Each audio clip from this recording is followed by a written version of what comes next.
Los pastores Rafael y Adriana Lemes nos enseñan paso a paso los tesoros de las Escrituras. Descubriremos cuánto nos ama Dios y qué ha ganado para nuestro beneficio. Este programa es patrocinado por nuestros amigos, miembros y socios de Iglesia Palabra Pura y Blaze Ministries International.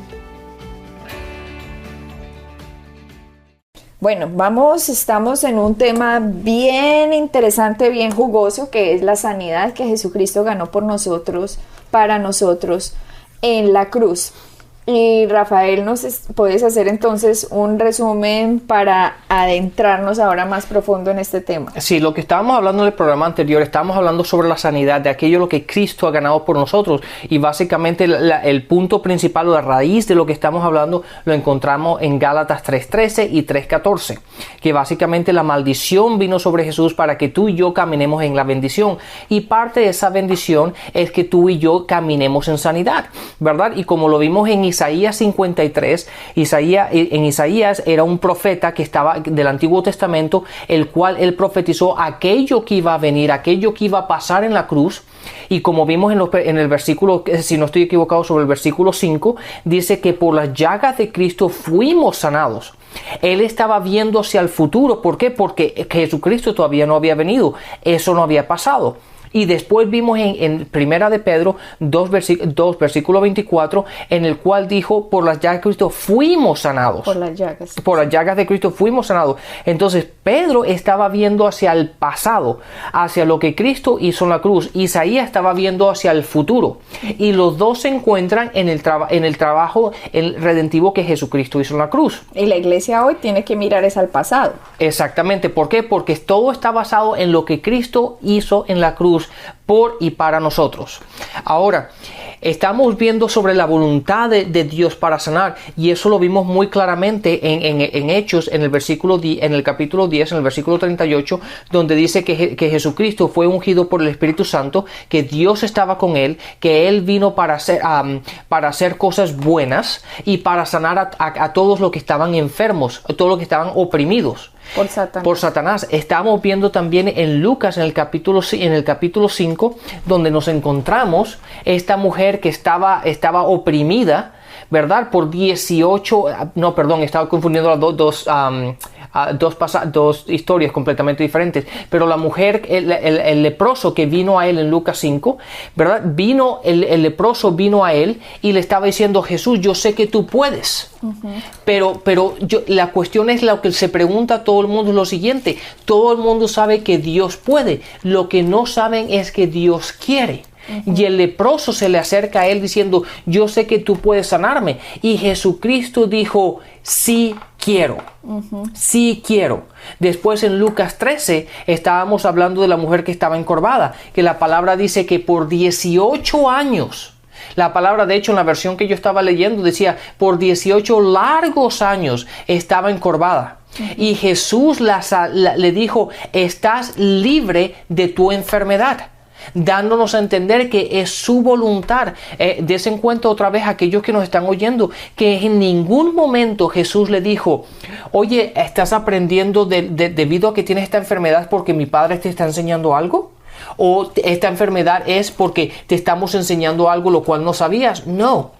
La palabra siempre indica que toda opresión, que toda enfermedad era del enemigo, y que Jesucristo vino a liberarla. Vino a que la opresión no estuviera sobre ellos, que estaba siendo ejercida por Satanás. Sí, de hecho en Lucas 13 nos dimos cuenta como Jesucristo dijo, y a esta mujer que estaba oprimida por Satanás, 18 años. Sí, en mi versión pone 18 largos años, ¿verdad? Entonces la voluntad de Dios es sanarnos. Y la palabra, como lo vimos en Lucas 5, en el leproso, Jesús dijo, sí quiero. Uh-huh. No es solamente de que Dios puede. Todo el mundo sabe que Dios puede, pero lo que tú y yo tenemos que entender es que Dios quiere. Entonces la gente dice, entonces si Él quiere, ¿por qué no ha hecho nada por mí? Ahí el gran detalle. Si usted no había entendido lo que hasta ahora estaba entendiendo, usted no se había puesto en posición de recibir. porque usted tenía una confusión en su mente de que Dios lo está enfermando, Dios lo está sanando, Dios lo está maldiciendo, Dios lo está bendiciendo, Dios no me quiere, Dios sí me quiere, mejor dicho. Y mientras usted esté en esas dos aguas, el que duda no recibirá nada del Señor. Sí, como a mí me gusta ponerlo, no va a recibir absolutamente nada. ¿Y por de qué? Dios. Santiago porque en Santiago lo dice que cuando tú estás como que llevas como una ola para acá, para allá, la palabra dice, date cuenta de que aquellos que están así van a recibir absolutamente nada de Dios, ¿verdad? Ahora, Adriana, hay una cosa que me gustaría, hay un versículo en el cual me gustaría que tú y yo hablemos un poquito al respecto hoy, y lo encontramos en Santiago capítulo 5, aquellos que tienen su Biblia y están con lo que pueden mirar, en Santiago capítulo 5, en el capítulo 5, perdón, en el versículo 13, de hecho vamos directamente al capítulo 14, dice, ¿estás enfermo alguno de ustedes? ¿O está enfermo alguno de ustedes? Y generalmente la respuesta es sí. En una congregación, ¿verdad? Hay gente que está enferma. Dice, haga llamar a los ancianos de la iglesia para que oren por él y lo unjan con aceite en el nombre del Señor. Entonces, aquella persona que está enfermo es la persona que debe llamar a los ancianos para que oren por él. Dice, la oración de fe sanará al enfermo y el Señor lo levantará. Y si ha pecado, su pecado se le perdonará. Por eso, confiesen unos a otros sus pecados y oren unos por los otros para que sean sanados.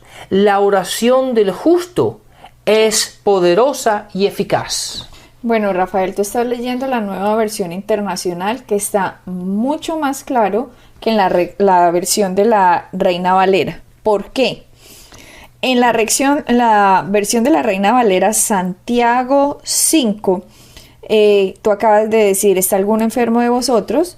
Llame a los ancianos de la iglesia, oren por él, ungéndolo con aceite en el nombre del Señor. Y el versículo 15 lo dice diferente, dice, y la oración de fe salvará al enfermo. Mira que tú acabas de leer Nueva Versión Internacional y dice sanará. Entonces la gente dirá, pero ¿cómo así que salvará?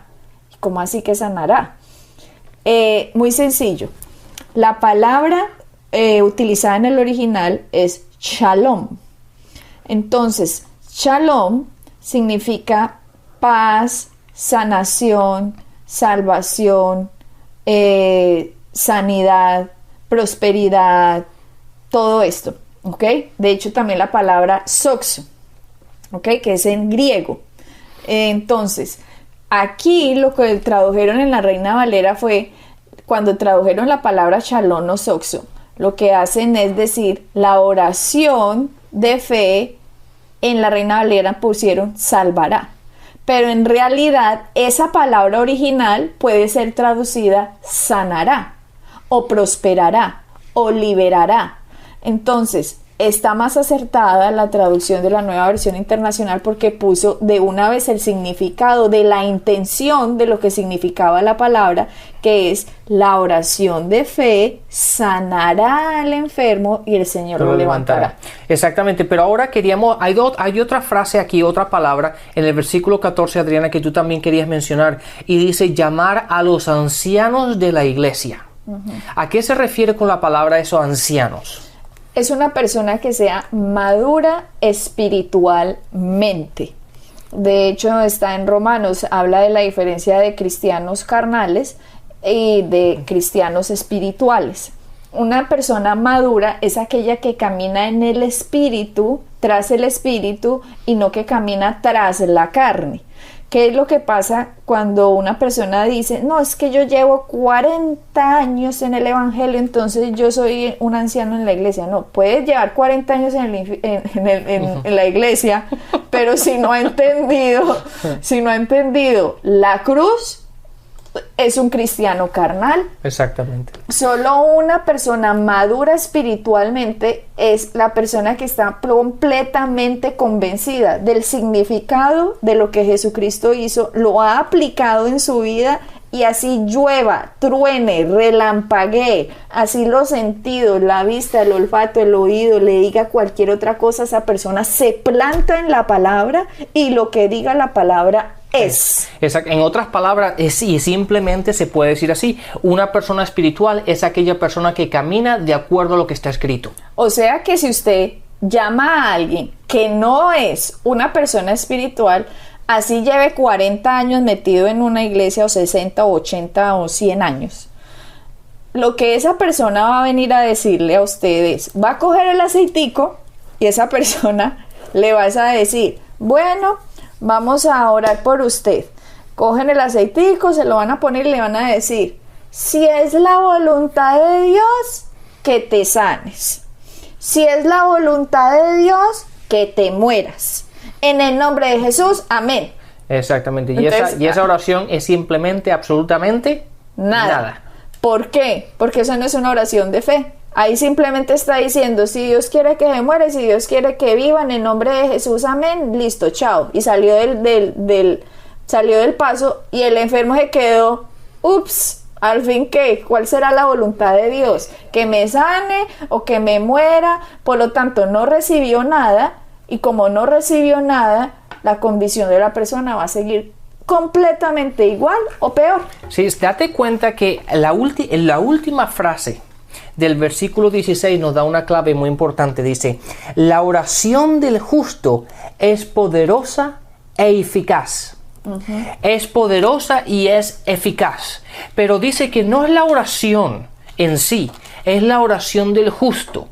¿Quién es la persona justa? La persona justa es aquella persona que entiende que fue lo que hizo Cristo en la cruz por él o por ella. Esa es la persona justa. Una persona que camina en el conocimiento de que quién es Cristo en esa persona. Y que fue justificado por la sangre del Cordero. Si hay una persona que llega y le dice a usted, es que yo soy justo, yo oro, yo ayuno, yo diezmo, por lo tanto, yo soy justo. No, esa persona no es justa. Esa persona está creyendo que es justa por las obras. Exactamente. Las obras son el resultado de entender que nosotros somos la justicia de Dios en nuestro espíritu. Y no por nuestras obras. Exactamente. Exacto. Entonces, ahora, esa por una parte, pero después te viene otra diciendo, bueno, es que yo no soy digna, pero soy humilde, y yo soy humilde, pero quiero orar por ti, porque eso dice la palabra. Eso es otra persona que no ha entendido que es la justicia de Dios, ¿verdad? Segunda de Corintios 5:21 dice que nosotros somos la justicia de Dios, hemos sido justicia, ¿verdad? Somos justicia de Dios en Él. Entonces, una persona justa es una persona que conoce y ha entendido y camina en el conocimiento de lo que Cristo ha hecho por nosotros. Entonces, date cuenta que la palabra dice en la última frase del versículo 16, dice la oración del justo. Y una vez más el énfasis no está en la oración, porque hay mucha gente que ora pero no tiene resultados. Y aquí dice la oración del justo es la que es poderosa y es eficaz. Ahora, ¿qué significa la palabra eficaz? La palabra eficaz, si lo vamos al original, nos da a entender que es la persona que puede cambiar la situación para el beneficio de la otra.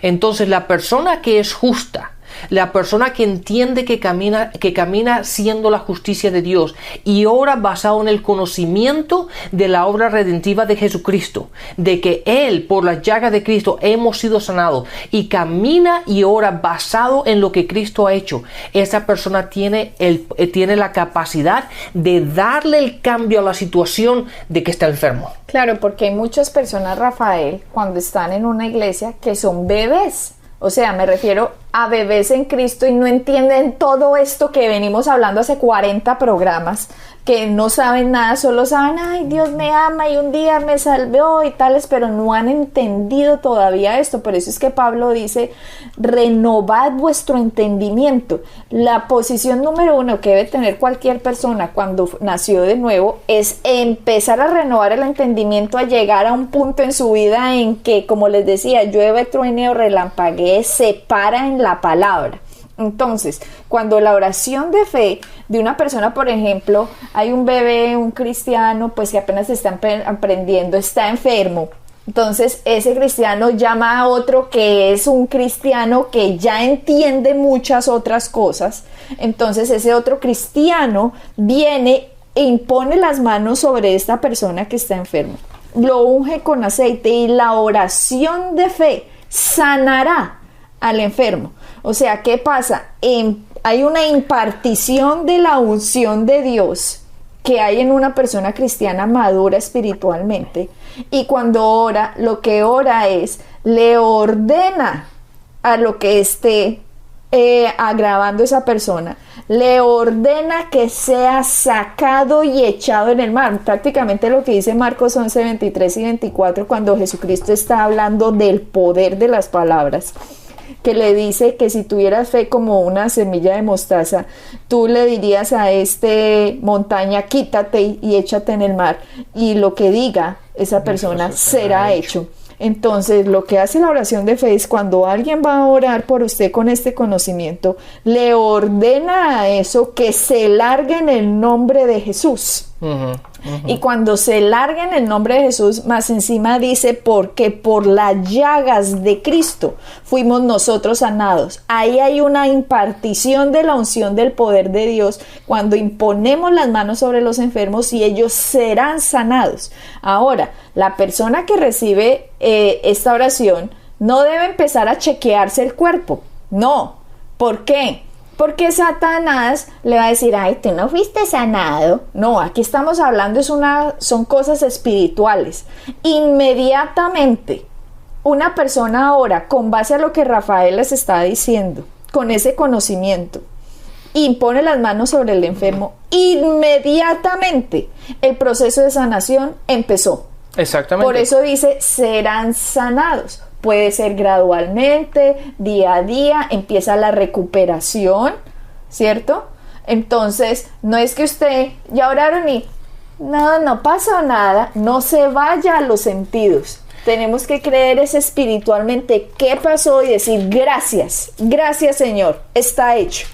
Esa es la medicina. Es como la medicina que usted va donde un médico y le dice, tómese estas 3 pastillitas durante 20 días.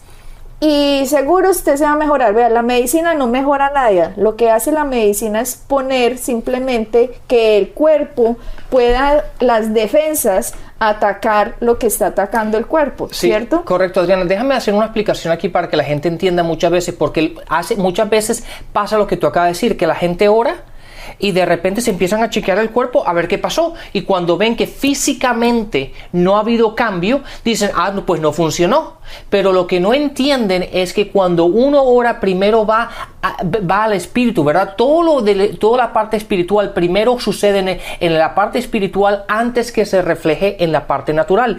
Y te voy a dar un par de ejemplos para que la gente vea esto. En Juan 4, ustedes se acuerdan la historia de Jesús cuando Jesús sanó al hijo del funcionario, uno de los funcionarios real, que se acercó a él y le dijo, ven a sanar a mi hijo porque se está muriendo. Y Jesús, del centurión. No, eso está en Mateo, este es otro. Bueno. Entonces, esto es en Juan 4, y Jesús empieza a decir, ¿cuántas veces tengo que estar con ustedes? ¿Cuántas señales tengo que hacer para que crean? Y entonces simplemente Jesús le dice, vuelve a tu casa, su hijo vive, ¿ok? Uh-huh. Y entonces date cuenta que aquí, que cuando venían unos sirvientes de su casa, le dijeron, ya su hijo vive, y el Señor le preguntó, ¿cuándo se empezó a mejorar? Y entonces cuando le dijeron, fue ayer a cierta hora, él se dio cuenta que fue al mismo tiempo que Jesús dijo, tu hijo vive. Pero date cuenta que la palabra dije, ¿cuándo comenzó su hijo a sentirse mejor? Uh-huh. Eso implica que hay un procedimiento que no fue inmediato. Uh-huh. Aunque Jesús dijo tu hijo vive, eso no fue físicamente, el hijo no simplemente saltó a la cama y empezó a correr. Eso pasa muchas veces y en las escrituras lo refleja, pero en este caso simplemente dice empezó a sentirse mejor. Claro, y mira que en Juan 4:50 dice, cuando Jesús le dijo, ve, tu hijo vive, el hombre creyó la palabra que Jesús le dijo y se fue. O sea, para que este acto haya ocurrido, el que recibe tiene que creer lo que está haciendo el que da. Exactamente. Por ejemplo, volvemos al ejemplo de hace 4 programas de esta señora que estaba llena de todas estas ronchas por todo su cuerpo. Ella creyó la palabra, ella se puso en posición de recibir y lo recibió. Y ella inmediatamente las ronchas seguían ahí, igual de cafés, igual de gordas, igual de grandotas por todo el cuerpo. Al otro día, esta mujer simplemente abrazándonos porque tenía ya puntitos. Exactamente. No sé, y seguramente ya no debe tener ni puntos.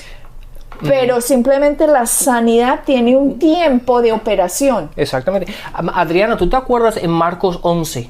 ¿Te acuerdas cuando Jesús dio el ejemplo sobre cómo funciona la fe?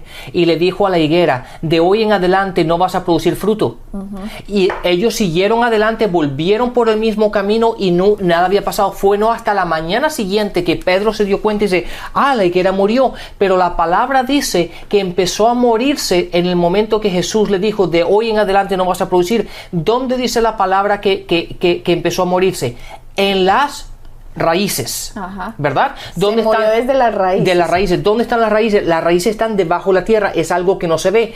Ahí es donde se ve la parte natural y la parte espiritual. La parte natural no la vieron hasta el día siguiente, a la mañana siguiente, cuando Pedro se dio cuenta que la higuera se había muerto. Pero la higuera se estaba ya muriendo desde el momento que Jesús le dijo, de hoy en adelante no vas a producir, y se murió desde las raíces. Entonces, Rafael, hay como 3 voluntades aquí en esta situación. La voluntad de Dios es sí quiero. Exactamente. Sí quiero. Esta es mi voluntad, por eso fue Cristo a la cruz. Hay un Satanás en la tierra que no quiere, que usted lo entiende, pero yo sí quiero. Está la voluntad del que ora. Si el que ora está diciendo, no, pues si es la voluntad de Dios que te mueras o que viva, ese no entendió ni papa, por lo tanto ahí está cortando el poder de sanador de Dios. Sí. Pero ahora, si Dios dice, sí quiero, que es como lo dice, el que ora sabe que él sí quiere y ora correctamente la oración de fe, ahora entra la tercera voluntad, que es el del que recibe la oración. Porque si del que recibe la oración, después de que Dios sí quiere, el que oró también entiende que Dios sí quiere y ora correctamente, pero el que recibe la oración lo que dice es, no, yo no creo eso. Exactamente. Cortó el poder. Exactamente. Y ahí en ese ejemplo es el que sí podemos ver lo que tú estabas hablando antes en Mateos 8 del centurión. ¿Te acuerdas? El centurión le dijo que uno de mis soldados, uno de los míos, está enfermo. Y Jesús le dijo, pues yo voy y lo sano. Y el centurión que le dijo, no, maestro, no es necesario que tú vengas a mi casa. Simplemente di la palabra y él será sano. ¿Y qué fue lo que dijo Jesús? Jesús dijo, no he encontrado tanta fe en esta persona como en todo Jerusalén, en todo Israel. No he encontrado tanta fe. ¿Por qué? Porque el centurión entendió lo que es la autoridad, entendió que Jesús podía, Jesús quería, y lo único que él tenía que saber es que él lo iba a decir. Y entonces por eso fue lo que pasó. Pero el centurión exactamente estaba en lo que tú acabas de decir. Él sabía que él podía y sabía que él quería. Él lo único que necesitaba es que Jesús dijera, está sano. Entonces también podemos ir a ese ejemplo que tú estabas diciendo del hombre noble en Juan 4, versículo 50. Él dice, Jesús le dijo, ve, tu hijo vive, y dice, y el hombre creyó la palabra que Jesús le dijo. Entonces, obviamente aquí entra la voluntad de la persona que está enferma. Sí. ¿Vamos a creer entonces lo que Cristo hizo en la cruz o te vas a dejar seguir engañando? Sí, y mira lo que dice en Santiago. Tú mencionaste esto anteriormente al principio del programa, Adriana, pero en Santiago 1, en el versículo 6 dice, pero que pida con fe, sin dudar, porque quien duda es como las olas del mar, agitadas y llevadas de un lado a otro por el viento. Quien es así, no piense que va a recibir alguna cosa del Señor. Claro, ¿por qué, Rafael? Porque Satanás quiere que usted no entienda. Y mientras usted no entienda, Satanás le puede robar la verdad de la palabra y seguir la manifestación de la enfermedad en su cuerpo. Pero cuando usted entiende, usted ya no va a dudar. Simplemente así usted vea que tiene una manifestación de una enfermedad en el cuerpo, usted ya sabe, esto es ilegal en mi cuerpo, se tiene que ir porque Cristo lo llevó en la cruz. Por lo tanto, lo echa fuera en el nombre de Jesús y por lo tanto reclama que por su llaga fue sanado. Y es por eso tan importante la Santa Cena, Rafael. Volvemos al tema de la Santa Cena. Cuando una persona no toma la Santa Cena con este conocimiento que estamos hablando, de nada le aprovecha. Y de hecho en la iglesia de Corintios era la razón porque había tantos enfermos y porque se morían tantos antes de tiempo, que cuando Pablo le dijeron, vea todos estos enfermos que hay acá, Pablo, vea toda esta gente que se ha muerto antes de tiempo, y Pablo decía, pero ¿cómo así? Un momentico, ¿qué está pasando aquí? Y Pablo descubre, esta gente no está discerniendo el pan y no está discerniendo el vino. Entonces Pablo les dice, el que come indignamente sin discernir lo que Jesucristo hizo en la cruz, señoras y señores, si ustedes están comiendo el pan porque es un ritualito que hay que hacer, no, pues yo no sé cada cuánto en la iglesia lo harán, o el vinito ahí en el ritualito, no, estamos hablando del poder del evangelio, por Dios. Cuando uno está celebrando la Santa Cena y está comiendo el pan, está diciendo, Cristo, tú llevaste esta enfermedad, tú llevaste este dolor en la cruz para que a mí la sanidad que me corresponde me alcanza. Te doy gracias, Cristo.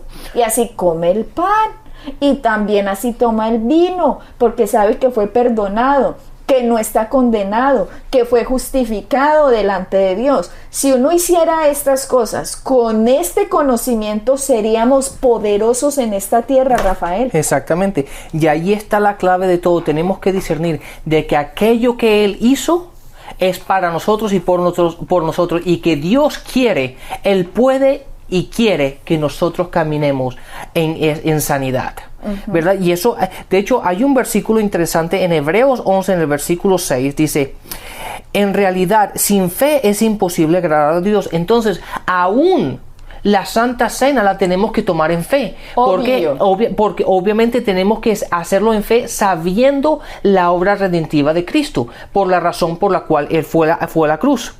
Porque el que se acerca a Dios tiene que creer que Él existe y que Él recompensa a quienes lo buscan.